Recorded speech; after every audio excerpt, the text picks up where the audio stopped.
It's really not nice.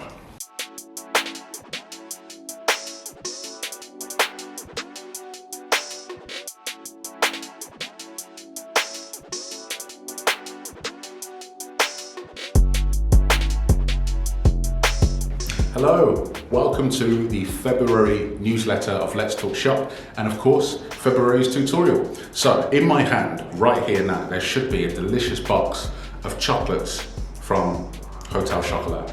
But there isn't, because their checkout experience is so painful and so difficult. I decided I couldn't be bothered, and instead, bought one of these, a Twix Winter Spice extra thing, which is rare as hell, and was easier to buy than chocolate from Hotel Chocolat. So today we're going to be taking a look at the Hotel Chocolat checkout, of course, and walk through precisely what the hell is wrong with it and some things that they could do to improve conversion rate optimization and make it easier for their users to buy some delicious chocolate.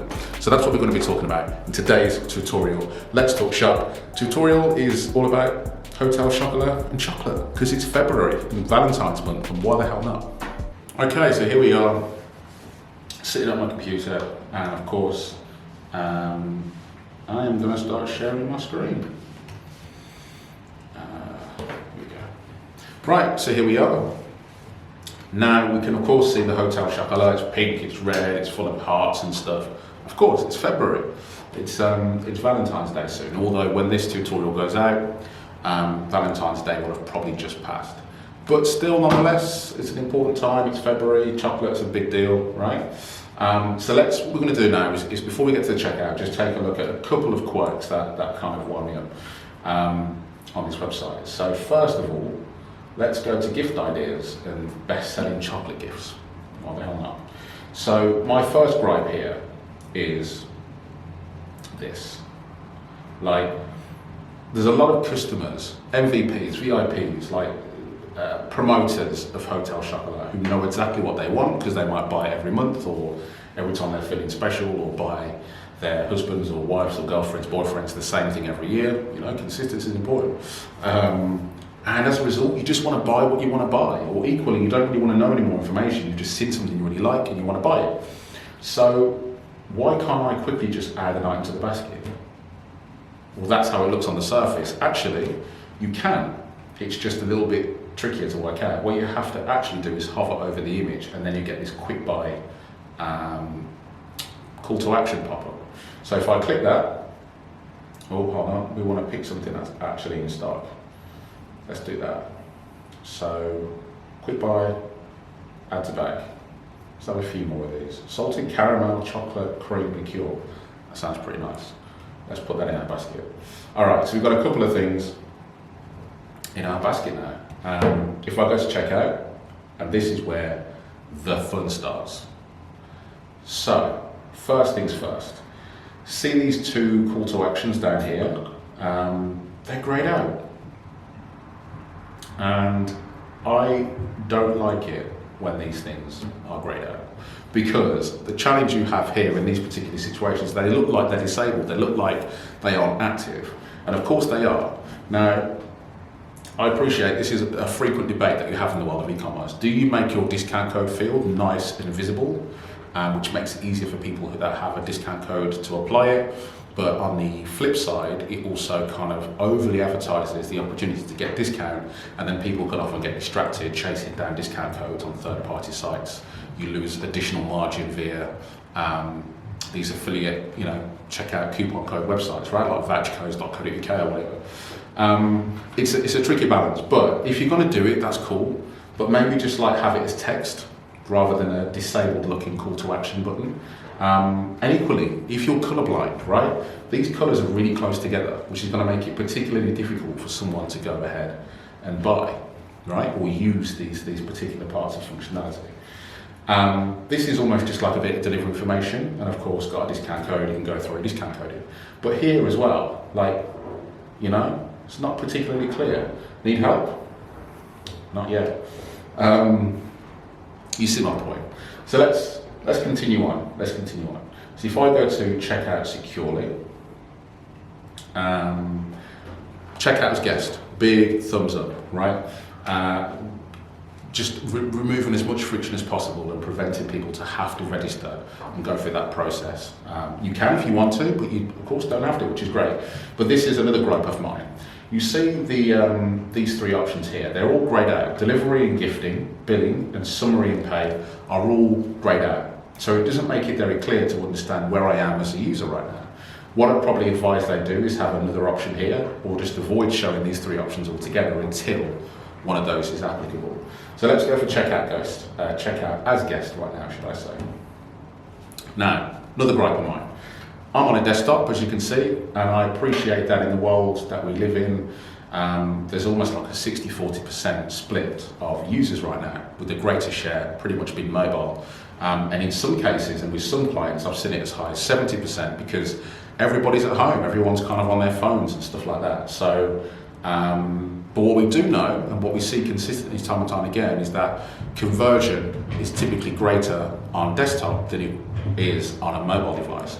So what's really weird here is why this key important step, or this key step in the checkout funnel is so narrow, right?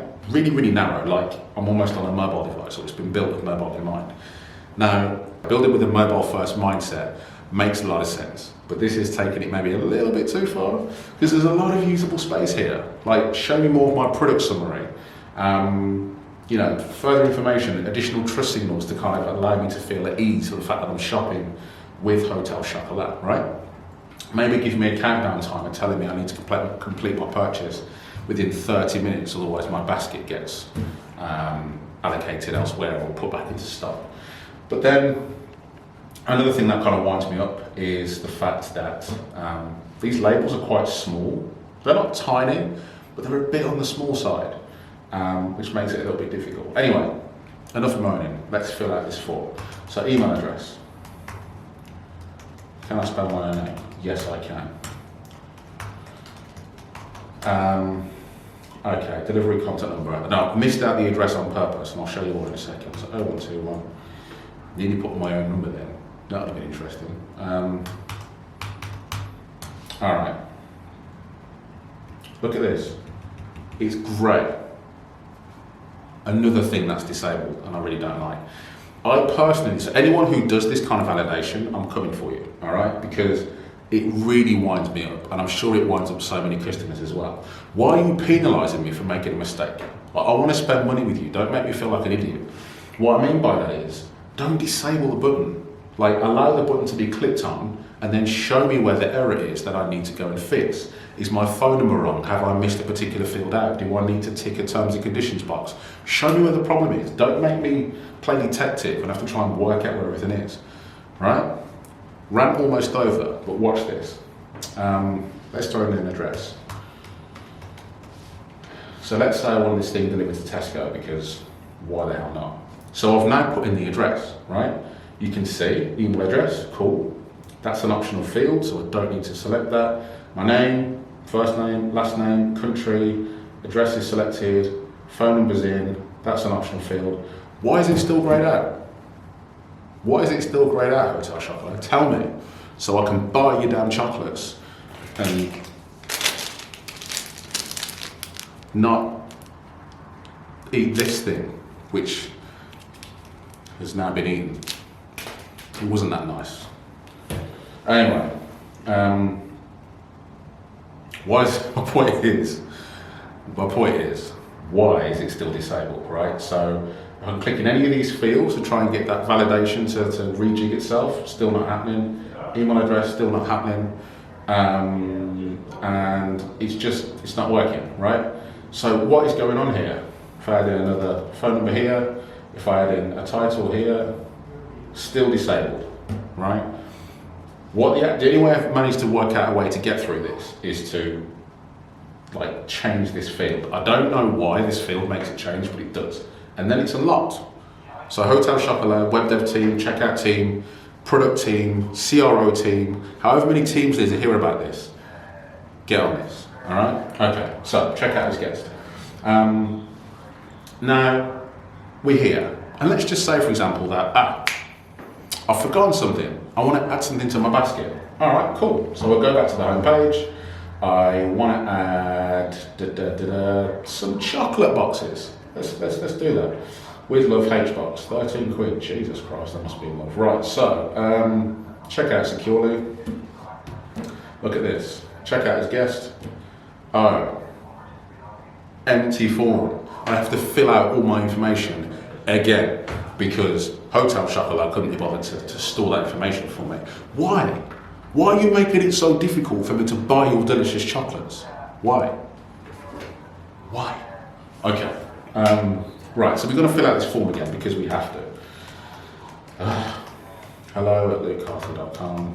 Don't email me, I haven't opted in. Luke, that's my name. Right. If I put in the address this time, and I'll deliver it to Tesco, and then I put in a phone number, it works. It's just when you miss the address out, which I don't know how many times that happens, but the point is I was able to do it, so clearly it's not that difficult to do. Alright, so check out as guest. Then I've got all my cool stuff here. Continue securely. Alright. I'm going to have to fill this form out one more time because I need to show you something else.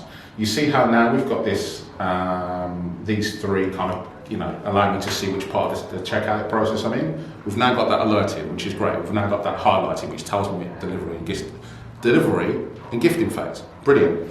However, what it doesn't tell me here when I go to checkout securely is whether these details are billing details or delivery details. It doesn't specify.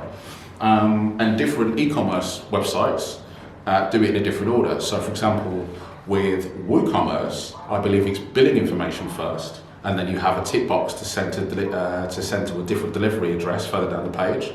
And with Shopify, this is testing my knowledge now, but I think, don't quote me on this, but I think it's the same on Shopify. So my point is that there's a good chance that people may assume this is billing information. I'm not entirely sure which way this actually sits. So shall we find out? But the point I'm trying to make here is that Hotel Chocolat needs to make this clearer. Is it billing information? Is it delivery information? This doesn't help because you have both options here. So which one is it? It's just your details, which, it's confusing. On top of the fact that the form is already difficult enough as it is. All right, let's fill this form out for a third time. Okay, Luke, Carthy, address, Tesco, because that's where I live, clearly. All right, check out as guest. So delivery and gifting, then it says deliver to this address. So I'm going to assume that it's what it's asking me for on the your details page, which I'm not going to go back to, by the way, because I'm not filling out that form again, is billing information. So if I go to, delivery information. So if I go to checkout securely, delivery options, delivery and gifting, and then I can have my gift message here, which is cool. Continue securely. Then I have my billing information. Wait, hold on a minute.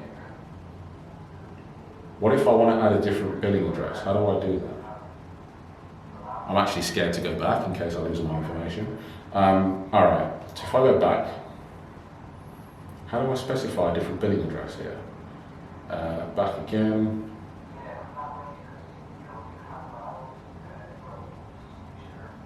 Add a new address. Add a new delivery address? So is it billing information at the beginning? I don't know. My point is, just make it easy. Make it easy for me to understand. I'm still struggling to work this damn thing out.